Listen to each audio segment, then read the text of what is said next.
আওয়ামী লীগ ক্ষমতায় থাকাকালীন যে ত্রাসের রাজত্ব ছিল, আওয়ামী লীগ চলে যাবার পরেও এখনো বাংলাদেশে সেই খুনের ত্রাসের রাজত্ব চলছে।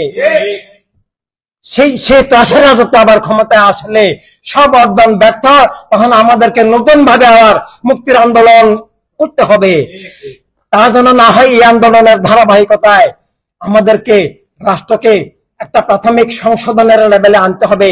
সেই জন্য ইন্টারিম গভর্নমেন্টের কাছে আমাদের আবেদন, সেনাবাহিনীর কাছে আবেদন, এবং সমগ্র জনতার কাছে, প্রতিটি নাগরিকের কাছে আমাদের আবেদন, এবং সমন্বয় কমিটির নেতৃবৃন্দ ভাই বোন সবার কাছে আমাদের আবেদন, যেন এই ইন্টারিম গভর্নমেন্ট অন্তত 2টা বছর এই দেশে আগামীতে একটা শান্তিপূর্ণ নির্বাচনের পরিবেশ তৈরি করতে পারে।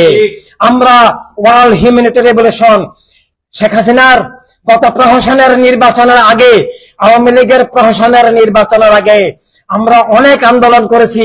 সোহরাওয়ার্দী ময়দানে আমরা লক্ষ ভাই বোনের, লক্ষ জনতার সমাবেশ ঘটিয়ে বলেছিলাম যে সুষ্ঠু নির্বাচনের জন্য, নিরাপদ নির্বাচনের জন্য, জনগণের ভোটাধিকারের জন্য 2টা শর্ত প্রয়োজন। আপনি সংসদ বাতিল করে নির্বাচন দিন, এবং দ্বিতীয় আরেকটা শর্ত দিয়েছিলাম যে ভোট কেন্দ্রে সন্ত্রাস হয়, গুন্ডামি হয়, গুলিগালা হয়, নিরাপত্তা রক্ষার জন্য আমাদের আস্থাস্পদ সেনাবাহিনীর প্রত্যক্ষ তত্ত্বাবধানে নির্বাচন হতে হবে। সেনাবাহিনী ওই রাস্তায় দাঁড়িয়ে গাড়ি নিয়ে তাকিয়ে থাকতে হবে না। সেনাবাহিনী ভোট দেওয়ার প্রতিটি ভাই বোন, পরিবার, আমাদের মা বোনরা, আমাদের সন্তানরা যেন ভোট কেন্দ্রে নিরাপদে গিয়ে আবার নিজের ভোট দিয়ে ফিরে আসতে পারে, এই নিরাপত্তার দায়িত্ব সেনাবাহিনীকে নিতে হবে। ভোট গণনা পর্যন্ত সেনাবাহিনীকে থাকতে হবে। একই সাথে সংসদ বাতিল না করলে ক্ষমতাসীন এমপি এলাকায় ত্রাসের রাজত্ব করেন, পুলিশ প্রশাসন তার কথায় চলে, সুষ্ঠু নির্বাচন সম্ভব নয়। আমরা এর আগের নির্বাচনে আমরা ইনসানিয়ত বিপ্লব অংশগ্রহণ করেছিলাম, কিন্তু আমরা সেখানে দেখেছি যে ত্রাসের রাজত্ব সংসদ বহাল রেখে, ক্ষমতাসীন এমপির নিয়ন্ত্রণ বহাল রেখে, সেনাবাহিনীর নিয়ন্ত্রণ ছাড়া যে ভুয়া নির্বাচন হয়, আমরা এরপর বিগত নির্বাচনে আর যাই নাই। আমরা যখন সরকার দাবি মানল না, নির্বাচন কমিশন অফিসে গিয়ে আমাদের সম্মানিত মহাসচিব তুলে ধরেছেন সবকিছু, আমাদের নেতৃবৃন্দ, নির্বাচন কমিশন যে দাস কমিশন, সেই দাস কমিশন সেটা মানে নাই, তাদের কোনো ক্ষমতা ছিল না। এবং পরবর্তীকালে আমরা জনতার সামনে তুলে ধরি। এরপর আমরা শেষ আশ্রয় হিসাবে হাইকোর্ট, সুপ্রিম কোর্টে আমরা আপিল করি যে নির্বাচনের জন্য, সুষ্ঠু নির্বাচনের জন্য, নিরাপদ নির্বাচনের জন্য 2টা জিনিস প্রয়োজন, যে সংসদ বাতিল করে এবং সেনাবাহিনীর প্রত্যক্ষ তত্ত্বাবধানে নির্বাচন হতে হবে। কারণ সেনাবাহিনীকে আমরা আস্থা রাখি, বিশ্বাস করি। কিন্তু সরকার তো সেটা মানলই না, এমনকি আদালত মানলেন না। আদালত সুষ্ঠু নির্বাচন চাওয়ার অপরাধে আমাকে পানিশমেন্ট দিলেন। এই হচ্ছে অবস্থা। শেখ হাসিনার আমলে আদালত ছিল না, আদালত অন্যায় রায় দিয়েছে, অধিকার হরণ করেছে, ভুয়া নির্বাচনের সুযোগ করে দিয়েছে। আমরা এই ধরনের অবিচারের অবস্থার অবসান চাই। সেজন্য জনগণকে সব বুঝার, সুষ্ঠু নির্বাচনের জন্য, কারণ এই ইন্টারিম গভর্নমেন্টের আসল দায়িত্ব যেটা, সেটা হচ্ছে আগামী নির্বাচন। তাই এই ইন্টারিম গভর্নমেন্টের মধ্যে কোন দলীয় ব্যক্তি থাকলে সুষ্ঠু নির্বাচন হবে না। তিনি তার দলের পক্ষে দুর্নীতি করবেন, টানবেন।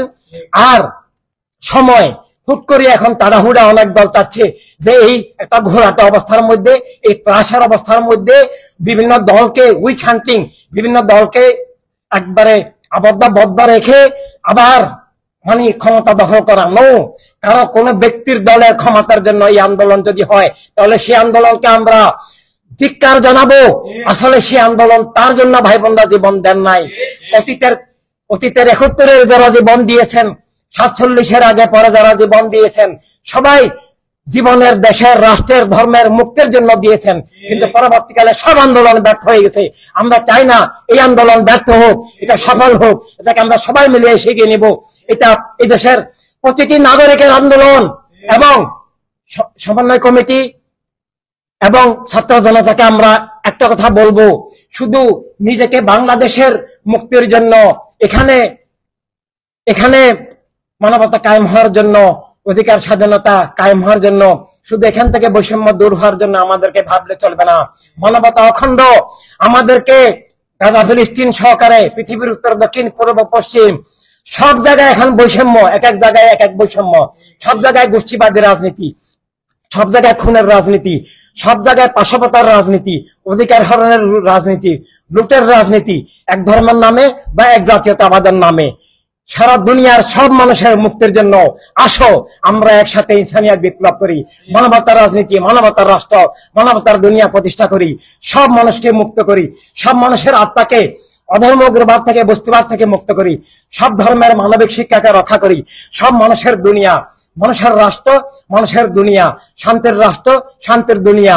সব মানুষ মানুষকে ভালোবাসবে, স্রষ্টার ভালোবাসায়, স্রষ্টার ভালোবাসায় সব মানুষকে ভালোবাসবে। মানবিক ভালোবাসা, মানবিক ঐক্য, মানবিক ভ্রাতৃত্ব, সব মানুষ ভাই ভাই মানবতার দুনিয়া চাই। আসো এই স্লোগান নিয়ে আমরা স্রষ্টার ভালোবাসায়, সৃষ্টির ভালোবাসাকে ভালোবেসি, সমগ্র মানব মণ্ডলীকে আমরা উদ্ধারের মুক্তির ইতিহাস তৈরি করি।